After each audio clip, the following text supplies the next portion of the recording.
Welcome back. Welcome back. It's good to be back. welcome back to Canada. I mean, you were gone for a few weeks, man. I felt lonely. And then my friend. Yeah, it was a busy couple of weeks. Yeah. I had to leave on the 6th of Feb to go back to India because my video production company, we were shooting a campaign for a motorcycle brand. Yeah. And we were at the Run of Kutch, which is basically India's version of like the Bonneville Salt Flats. So it stretches all the way up to Pakistan, and it's this really interesting piece of geography that's it's like desert but salt, and it's also falls in the path of these migratory flamingo birds. Oh, wow. And so we were in that season, and it was a collaboration with the province's tourism ministry. So they have like a whole tent city set up, and people from all over the world come in and visit. But it was fun. It was like the week before that we were at the Wounded Warriors Gala. Yeah, for you, it's been a hectic few weeks. I mean, for me, it's been, busy, but not hectic traveling around and stuff like that. But yeah, man, I'm glad you had a good time. I'm glad the experience was good. Yeah, for me, it was like, all of last year, I was so involved in our project with the run that I put everything else on the back burner. So this year, my commitment to my company was that I'll be more involved on projects when I'm really needed. So this was one of those things where I just had to go. Found out on like Friday morning I had to go, and in like 2 hours I was on a flight. But I think for me, what was also cool was, it was an amazing experience. Great to be out there. We had a team of 30 people shooting content. Lots of awesome stuff came out of it. But after that, I got to go to Kuwait. That must have been cool for you, man. Yeah. That must have been really cool for you. Kuwait was really interesting. I was actually born there. And then 6 months after I was born, the country was invaded, or in this case, occupied. And I went back after that. So I got to visit the hospital I was born in. And I got to go to the church that I was christened in. And I got to spend a lot of quality time with my family there. Yeah, that's awesome. It was an interesting experience, the Middle East, because especially now living in Canada, where we have so many freedoms that we take for granted, where people are just kind and nice all the time. Not to say that Kuwait was not welcoming, it was just different. Ramadan is going on, and so since it's a Muslim country, the entire country is expected to fast. Everyone, right? Doesn't matter what religion you are, whatever, those are the rules. Nobody eats from 5:30 in the morning till 5:30 in the evening or whatever. And if you're caught in public, even drinking a sip of water, they'll throw you in jail and make you fast there. I mean, whatever, man. It's their country. They get to decide how they want to operate. Yeah, it was really cool because it's a kingdom. It's run by a king. On one side, and my family, my mom and her siblings were all born there. And that's all they know. They studied there. They went to school. They've worked there their whole lives. And especially like in the Middle East, no matter what you do, you can never become one of them. There's no pathway to citizenship. There's no pathway to PR. I was born there. Doesn't really matter. So it was interesting to just kind of observe how people live in sort of an environment. But yeah, overall good. Happy to be back. Good, man. Well, it's good to have you back, so we can get back to sharing the story of the run and doing all the things that we try to do every single day. So let's get into it, man. Yeah, man. Coming back to where we are in our story. So this was when we had where we kicked off last was we got in from Chilliwack to Hope. And then the next day we decided to stay back in Hope.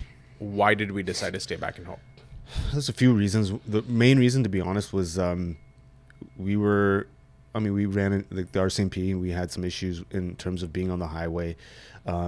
The safety reasons that the RCMP felt that we needed to be off the highway. And, in previous episodes, we discussed, like, we had gone through the proper channels to get authorization. Those things were taking forever to get. And I decided, okay, we're going to kick off anyways, right? And so it was getting to a point now, the second time we were pulled off the highway, we were like, okay, we were like, a week in basically, getting pulled off the highway. I don't want to take any risks moving forward. Let's stay in Hope. Let's run in Hope for a bit. And then the team can figure out next steps on how we can move forward, if we can go back on the highway, or if we need to change how we actually do this. So Hope was the first real day that we stayed in Hope and ran in the town of Hope, man. Yeah. Hung out with Rambo. When you woke up that morning, what was going through your mind? Being like, we had decided at the time where, all right, it makes sense. We don't really have a clear path forward. So it makes sense to stay put and run for like a day in Hope cover distance. What do you remember from the morning? I mean, I was pretty stressed out, man, because like in that first week, obviously, I was really stressed out with a lot of things. But now it's like, okay, well, the project's going to change now, right? And we're going to be pivoting, and we're going to be doing what I hadn't planned on doing, which was, you know, staying in a city. Like we were staying in Hope for that day, and I felt it didn't feel right. It didn't feel good, man. And because I'd focused on one direction to do it, running across the country. So that was kind of going through my head. And I'm like, how are we going to message this out? How are we going to have this conversation? What are people going to think with this pivot and the change? And so we were still kind of figuring that out. We didn't ultimately message everything out for a few more days, but this is what was going on in my head and what we needed to do and how we needed to do it. Yeah. And for me, exactly what you said. It was more of just like, how do we message it out? But Hope is such a beautiful town. Oh, man. Yeah. It was such a wonderful town. Like, I remember the mountains and the people were so kind. That, yeah, we didn't know what our next step was, but it felt nice being there. People were super helpful. You had that, I think someone drove up to you and asked you if you needed food. Yeah, so I was running with Ian because Ian was with me. And so just before I speak on that, about the town itself and how it felt being there. It felt like we were just nestled in the mountains. The mountains were just surrounding us, and it was beautiful, man. And so that felt good to be around that. And so Ian was there. We went out for the run and we're out and about. And you know, a car kind of, you know, drives by us, opens up a window, and asks both of us, "Hey, you guys need any food?"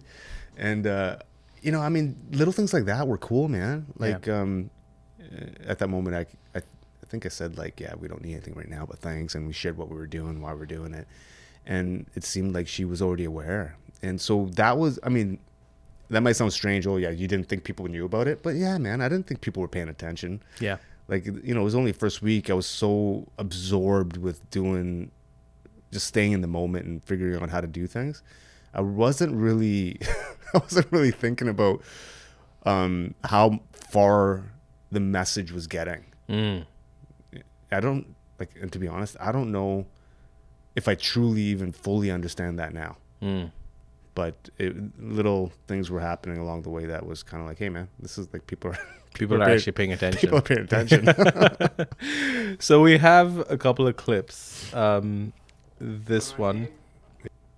I mean, right here, you can already see from a previous episode versus like my energy here. Like, it just felt better. If you were looking in a previous episode, we were looking at myself. I think it was like the second day, and I just looked like restless. Like, you could see it in my eyes, you could see it in my face, and in here, you can kind of see me relaxed, a little bit more relaxed, a little bit more settled to a certain degree. And not that everything was settled, like everything was all over the place, but for some reason, being in Hope was hopeful. I was feeling good, man. To a certain, I mean, not perfect, man. It was what I get from this was, it was a genuine smile. It was more of like, yeah, we're sort of in this together now, and we're gonna have to figure out how to do it. But fuck it, we'll figure it out, right? This my man. Day 5 of running across Canada, and we're in Hope, BC, next to my friend John Rambo. Okay, so for those of you out there who've been under a rock, there's a movie called Rambo, and it's a story about John Rambo, who is a Vietnam War veteran. And the first movie, actually, let me correct that. The movie wasn't called Rambo. Yeah. The movie was called First Blood. Yeah. That was the first movie, and it was based on a novel. In that first iteration of the Rambo series was filmed in Hope. The entire thing. And where we are right there in that image is obviously a statue they built of Sylvester Stallone, not from Like it doesn't, like the statue isn't from First Blood. Like it's from a different era, because you can see the way he's all deckled out and dressed and whatnot. But right across the street from that is the quote unquote police station where it all got blown up and all that kind of stuff. So like the movie was filmed right there. So for me, it was cool because I loved that movie. Yeah. And it was it was an awesome movie. So we wanted to start there. Yeah, first Terry Fox and now Sylvester Stallone. Yeah, man. But yeah, it was really cool to just kind of see that in person. Also, like watching all the Rambo movies and especially First Blood, growing up as a kid, remembering how gritty it was. Yeah.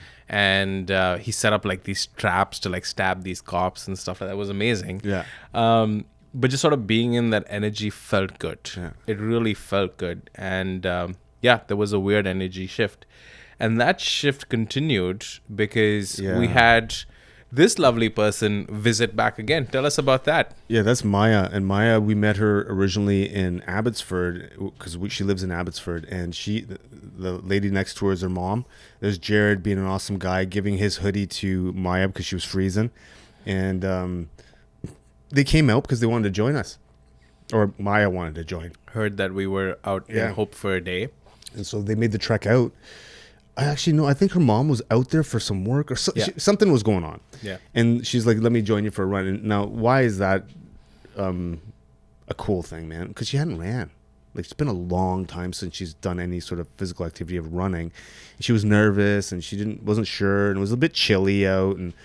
But she made it, and she came out, and she came out to run with me and Ian. And I kept kind of plugging away because I needed to stay focused. And Ian stuck with her the entire time, hung out with her. I think she ran like 5K, something like that, 3 to 5K, something like that. I can't remember exactly, but it was just cool, man. And this was kind of informing us for the future. Like, wait a second, maybe we can, and this is what we were discussing behind the scenes, was like, oh, wait a second, we're connecting with people. We're having conversations, people who might be struggling or getting out of their comfort zone to meet other people and get some exercise in. Yeah. So we didn't quite refine it quite yet, but this was the beginning of us figuring out how we should move forward for the rest of the run. Exactly. It was awesome, man. And this was that day. This was that exact moment. Maya made the effort to show up, and she was nervous and she didn't know how she was going to do it. But the fact was, she did it. And then, you had to plug along. And then Ian was sort of... I just wanted to illustrate something. Like, I'm limping there, obviously. Like, and what people might not know is like, oh, you just started the run. Why are you all banged? Man, I've been banged up for 2 years. And so what you're seeing there is like hip bursitis that's in full effect in my right hip. I couldn't really move properly. And that was even before the run even started. I had some issue with my left foot, and that was kind of underlying. So all these things, when I started the run, were already there. Yeah. So it really... added another element to how I was moving. But yeah, I mean, people have been chirping, hey man, you're going so slow. I mean, yeah, man, I was beat up. but this moment right here, where Maya just took her first steps and did a full 5K that day. Yeah. And just to add to that, she's still running. Exactly. Tell us about that. To this day. So she lives in Abbotsford. She's the Habitual Cafe in Abbotsford. Does a morning, I think a 7:30 in the morning meetup, like a community run. And I don't recall which day, but if you're on social media, go check them out. The Habitual Cafe, awesome people, awesome food, and they do a community run. So she's been doing that for the last little while, and she's been getting better and better. And so hopefully she sticks with it. I feel like, in conversations with her, she cites that our run was a catalyst to her start moving. Exactly. And that's freaking cool, man. And this was the first day and to have it documented now is just completely incredible. Yeah. That was pretty much what happened in Hope. We were there the whole day. You did 50K, and then we started to figure out that, okay, we need to message this out. And the next day, we had to go to Merritt. Yep. Now, we couldn't get on the highway because I forget which highway it was, but we didn't have, it wasn't safe to run. And also, there was a landslide that day. So we were advised not to get on the highway. So we drove to Merritt the next day. One of the first things and Merritt was something else altogether, but one of the first things that we did just in the morning that we got to Merritt was we put out a video. We talked about what we were going to do. Oh man, this we were discussing we've been discussing it amongst the team and figuring out how we should do this, and we're like, frick it, man. Yeah. Let's just get out there. Let's just share what we're experiencing and what we've seen and what we feel we should be doing, and so we did that, and we came out there. We were just honest. Yeah, we're figuring it out, discussing, and this is when we announced the pivot. Yeah, but the pivot hadn't been refined quite yet, right? Yeah. Like we were still working on that, but I didn't want any of us to feel that tension or stress or any more cortisol spikes that we already had. Yeah. Because we weren't messaging out what we were actually doing. So we thought, okay, man, maybe let's message out where we are right now, what we're thinking about, and then we can refine it as we go. So essentially that's what we did there, man. Yeah, so this was pretty cool, right? So we talk about how we had their stories, and the RV at that point was already covered in signatures. Yeah. And now actually going back and looking at these key people like Arjun over there and a couple of other people who ran with us, we actually said it. We're starting to get a glimpse of what we need to be doing. And I think there was something, it was in our minds, there was something else deeper that just knew that, all right, this has to change. It's interesting too, man, because like we've been saying this since the run, right? Like, community connection and movement. We've been saying that, yeah, and it's evolved to those three words. But from the very beginning, it was all there. And I think this is the first time I'm watching this video since the run. Like I hadn't seen it since I said, okay, yeah, post that up. And it's reminding me because I have conversations all the time talking about what we're doing, how we're doing it, and it started right at the beginning. So in my head, I don't think I recognized that we had been messaging that out from the very beginning. Like I knew it, but like I didn't how do I say this? It hadn't resonated or hadn't realized that it was so far at the beginning, like so early into the project that we had been messaging that. Yeah. And because everything was, like I said, was a kind of a blur because we were moving so fast, doing all the things. And you said it right here, this very line, which is, and for me, the ultimate priority is to create awareness and connect. And what kind of message are we sending? Yeah, we're running down the road.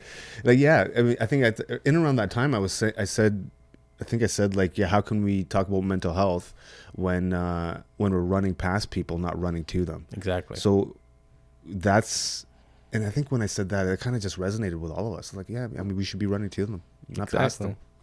So this was that day. And also little things like this, right, where people were also making connections with other people through the run.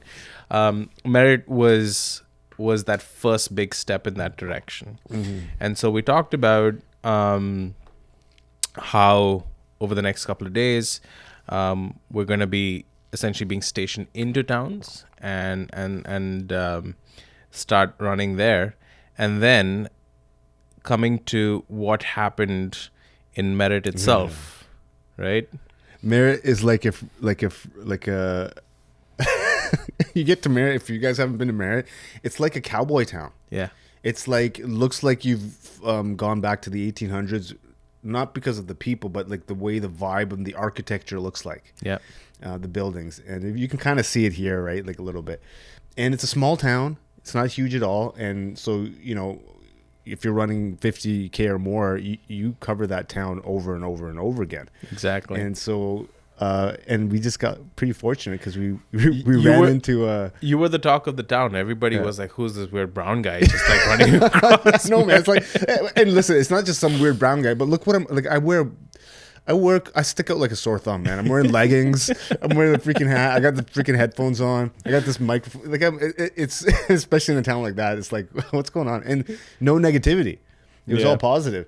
And it was cool because there was a high school graduation that day. They had their high school graduation parade. So we were just, let's run around the parade. Exactly. So we got into town and we just had conversations with people, just being like, hey, what's going on? Where's a safe place to run? Are the trails, etc. Yeah. And someone just mentioned that today's the high school graduation day, and they're going to have a parade right through town.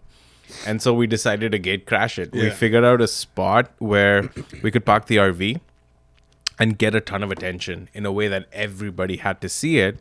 And we just gate crashed this graduation day parade. And these are some... It's freaking awesome, man. People on horses, people had hot rods, people had pickup trucks. We had this dirt bikes. This constable that was there. We connected with him because he saw what we were doing, and he was like, you know what? Let me see what you guys are up to. And he ended up bringing us some challenge coins from his division. Yeah. So Constable Fred Miller, I believe is his name, was actually leading the parade. And he saw the RV and was like, what is this about? And then he saw... So while we were at the parade, you were running and covering distance. And we were using that opportunity to, like, obviously shoot content. We were talking to people about what we were doing. And it was one of those things where... we were being really not aggressive, but we were just being open about, like, actually just engaging with people as much as we can, like talking about the run, all of that stuff. He was leading the convoy and looked us up, and he was like, yeah, all right. Drove to his precinct, picked up a bunch of challenge coins and came back to meet us. And that's when he gave us first of many challenge coins. Yeah, I mean, for those out there who don't know anything about challenge coins, that, I mean, anyone who's in the, let's say, military space or first responder space, a challenge coin is a it's a thing to show respect or recognition or acknowledgement. And if you're getting one from a peer or even someone who might be in a position of power or command, it's a big deal. At least for me, it is, right? Because for me, okay. Why is it a big deal for me? For me, it's a big deal because I never really got much growing up. I never really got recognized for anything because I didn't do anything. I didn't do shit, man. You know, so for me, and even when I would compete in various different things, let's say in wrestling in high school, you know, let's say I get a trophy or whatever, it didn't really resonate or mean much to me. And then as time went by, I competed in bodybuilding. I got trophies there, but they didn't mean nothing to me. And then go on to jiu-jitsu, you know, competed there. I got medals there. I'd always get these trophies or medals. Like after a jiu-jitsu tournament, I take it off and put it in the bag. I won't even look at it. And so for me, the challenge coins mean way more to me than a medal or a trophy, because there's more meaning to it. There's purpose behind those challenge coins, and it's the effort that we're putting out to raise awareness and funds for other people, and these people that we're serving recognize it, and it's an acknowledgement. And for me, that means so much more than a freaking trophy. And not to put anyone down for, you know, competing and getting trophies and whatnot, but for me, it just never really meant much to me. Yeah. And yeah, so it's something that clearly resonates with you. Another really interesting thing happened to us in Merritt. A dude showed up from Victoria. Yeah, man. Okay, so, man, Quinton. So he's from the island. He dropped me a DM while we were, like, getting towards Merritt. Here he is, Quinton. He's a veteran. Yeah, he's a veteran from the Canadian Armed Forces, and he saw what we were doing. PTSD. Yeah, he's got PTSD. He's, you know, like everyone, we all have our mental health struggles, and so I think, you know, it resonated what we were doing, and he messaged, and he said, "Okay, I'm coming out," and I go, "Bro, we're going to Merritt," and he's like, "Yeah, I'm just gonna catch the ferry now from the island to get to mainland, and I'll bomb out there." He jumped on his motorcycle, bombed all the way down, and he met up with us. And he hung out with us for a few days. And you know what, man? Like, I don't know him. Yeah. I met him then. But he was a cool dude the time that we spent together. He hung with me for most of the day. And towards the end of that day, I was feeling pretty beat up. And he just hung with me and spent time with me, talking, sharing some of his story. And so, yeah, he ended up after that. He's stuck with us. Was it like a week or something? Yeah, it was so strange because we get this message and we're like, yeah, you can show up if you want, but I don't know what we can do. And he just showed up, and, you know, he paid for his own hotels. He just kind of tagged along and was just eventually just started helping us out with chores and cooking and cleaning and all that stuff. And in that period of time, he had a couple of days where, and this is where it started, because he had so much that he wanted to share that was going on in his life. And obviously this is stuff that it's personal and we're not going to talk about it, but you were able to talk to him about some deeply personal things and just be there. Yeah, and look, I'm not a doctor, and he's not a doctor, and no one who we were hanging out with pretty much were doctors or anything like that. But I mean, listen, he was listening to me, and I was listening to him, and we're just like two dudes having a conversation, and not judging each other. We're just listening, and I think that's kind of what it's about, isn't it? Exactly, Right. and this really set the tone, because Quinton was the first, but he wasn't the last person to tag along for the run. We had more people join us along the way, but it showed us, Merritt and Hope specifically, showed us that what can happen if we just go to people and not run past them. And sorry to interrupt, but if you noticed at the beginning when I was smiling and that, I think it was because of the connection that we were going to start having. Yeah. Right. And for me, it's good for me. Like, it's good for me to meet people, have conversations, and talk about various different types of things. And so yeah, I mean, a lot of the run, first weeks after, it was also for me to learn. I was learning a ton, man. Yeah. I was learning a lot about who I am, who I want to be, what kind of person do I want to be, who am I today versus yesterday. Like, I was learning, and I was trying to just absorb everything. And just like today, I'm still learning and trying to absorb everything and trying to be the best version of myself. And that's kind of what the run was for me. It was like a hyper-focused education. Yeah. And so, anybody can do it.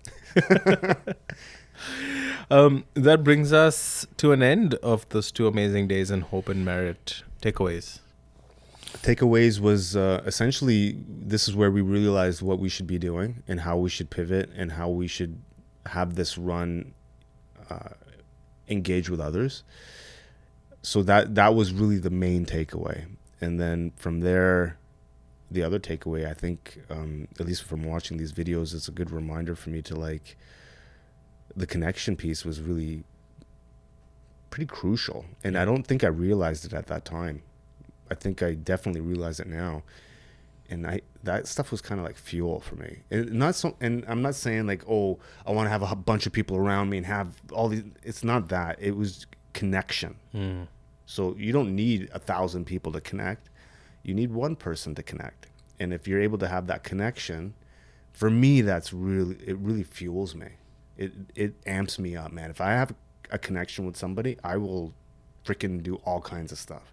And I can overcome almost anything. And so it drives me. And that's my fuel. And to close out this episode, speaking of connection, you made a connection with someone this week who you've decided to support. Preet. Yeah, Tell man. us about I'm like, who are you talking about? Who did I connect with? What is he talking about? Tell us about that, Oh, dude. man, listen, this one I'm super stoked about, super excited, because it's an honor for me to be able to even support in some capacity, however little it's going to be, right? And Preet Chandi, she's a British Army veteran, and she's an explorer and adventurer. Has an MBE. She has an MBE, which is the member of British Empire, which is, Canada has an equivalent called the Order of Canada. And she is planning her next expedition to the North Pole. March 3rd is when she kicks off. And just to put some context, she's got a few world records already. She's the first female and South Asian Punjabi person to do Antarctica multiple times. So she's done that solo journey. Now she's going up to March 3rd. She's going to be in Resolute Bay, Canada. She's going to kick off to see if she can be the first woman to ever go to the North Pole, unsupported, solo, everything on her own. And so I reached out to her a few days ago, maybe like 3, 4, 5 days ago, something like that.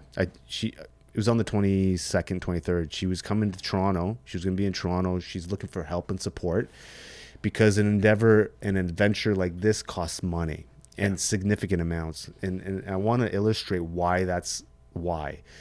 Like, where she's going is remote. There's no one there, right? And she needs to charter a plane to get her to where she needs to go. And that chartered plane, that's a lot of money. And then to get to where she is, she's got to spend the next 60 days moving at a snail's pace because the terrain is ridiculous. Yeah. And she's carrying all her kit, like 2 sleds worth of kit. And it's minus 50 degrees out there. And she's got to cross ice and water and swim through that water. So, and to add more to the difficulty of it, because it's moving ice, when she goes sleep at night, there's a possibility she could be further away from her destination because the ice moves. That's so insane. I really am inspired by her because of what she's trying to do. And I don't know if she can do it. And I don't know how we can help her to the degree that she needs the help. But initially when I saw that she was coming out to do that, I was like, I want to freaking help her. How do we help her? And so I reached out to her. I said to her, look, I don't know how I can help you. Don't have that kind of money to be able to help or support what you're trying to do, but we will figure out how we can help you. And so we ended up having a couple more conversations. You came back. We had a meeting with her. And essentially, we will be taking control or supporting her by she can offload all the social media strategy, storytelling, all of that stuff. We'll be taking that over for her so she can just focus on what she needs to do. So that's what we're going to be doing, man. We're going to be supporting her. And look, I don't know what this looks like, but we will support her in whichever capacity we can, and we'll do our best to share her story, tell her story as she's doing the thing, and hopefully through that process of us helping tell her story, she can raise more money so she can finish the job. Exactly. She needs $200,000 just to start, and I think she has approximately 70,000. So hopefully she can get some more funds from people that believe in this kind of stuff. And then as she's on her journey, we will do our part to share her story, to see if we can get more funding for her so she can finish that effort. So she can be the first female to ever get to the North Pole, first Punjabi person to ever get to the North Pole. I mean, first Indian person, anything, first, a ton of firsts. So for us, it's a freaking honor. I'm super stoked and can't wait to do it. That's amazing, dude. And I think especially this is what I love about doing this thing with you. It's just that all we want to do is just help in any capacity. One of the things that actually happened to me when I was in India was I lost my passport and my wallet and my PR card and everything. And this Uber driver came back to my neighborhood, knocked on doors to try and find me. And just one was his integrity, and of course we gave him a gift, but then my mom actually forced me to take a picture, and I posted it up and got picked up by national media. It got 50 news outlets and all that stuff. And I remember thinking it's things like this where there's no expectation of stuff in return. And it doesn't matter whether someone like Preet's going across to go to the North Pole or a humble cab driver who's just returning an item. I truly enjoy helping people in whatever capacity. And I think there's something really special about that. Yeah, and it comes back to community and connection and service to others without expectation of anything in return. And that's a challenge for some people. It's a challenge for me sometimes. Going out of your way all the time to, if you can help someone, helping them and not expecting anything in return. And I've been doing that for a number of years. I wasn't very good at it when I first started, and I think I'm getting better at it now, where I just want to help. If I can help, cool, man. If something good happens for me, fine. If it doesn't, that's cool too. Yeah. But if we can help, and I believe we can help Preet, we're gonna freaking do it, man. Yeah. So excited for it. Let's go. All right. Good point to end this episode. Yep. Next episode, I forget which town we were in. We'll figure it out. We'll figure it out. That's a wrap. All right. Cool. That's a wrap.